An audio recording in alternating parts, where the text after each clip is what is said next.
ইয়ো guys, আমরা মুসলমান জান্নাতের বাসিন্দা। আমরা দুনিয়াতে আইসা নিজেরে পরিচয় দেই যে আমরা দুনিয়ার বাসিন্দা। আমাদের জান্নাত থেকে আসছি সে কথাটা ভুলে গেছি গা।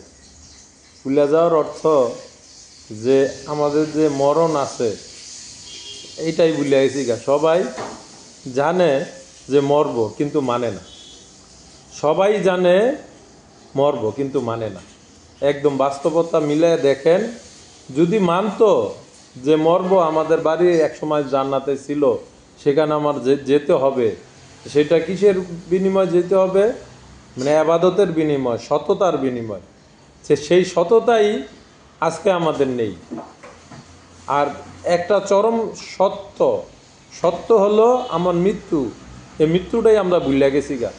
যদি মৃত্যুর কথা স্মরণ থাকতো তাইলে একটা লোকও আপনার দুর্নীতিবাজ হইতো না, তারপরে আপনার অন্যায়কারী হইতো না।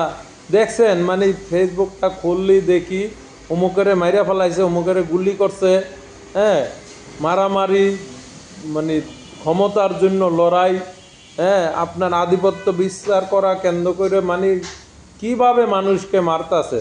এখন আপনি যে মানুষ মারতাছেন, আপনারা মারার অধিকার কে দিছে?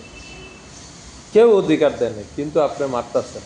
তো মেরে কি জান্নাতে যে বাড়ি, সে বাড়িতে যেতে পারবেন না আপনার এই জাহান্নামে যেতে হবে? একটু নিজের মিলায় দেখেন কেন এমনটা করতেছি না আমরা, আপনারা আবার আমরা কেন করতেছি। এটা কি আমাদের শোভা পায়? কখনোই না।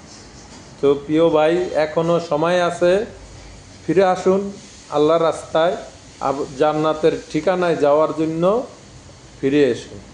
ধন্যবাদ সকলকে। ভিডিওটা যদি ভালো লাগে তাহলে লাইক, কমেন্ট, শেয়ার দিবেন, এটা আপনাদের কাছে চাওয়া। ধন্যবাদ সকলকে। আবারও আসসালামু আলাইকুম ওয়া রাহমাতুল্লাহি ওয়া বারাকাতুহু।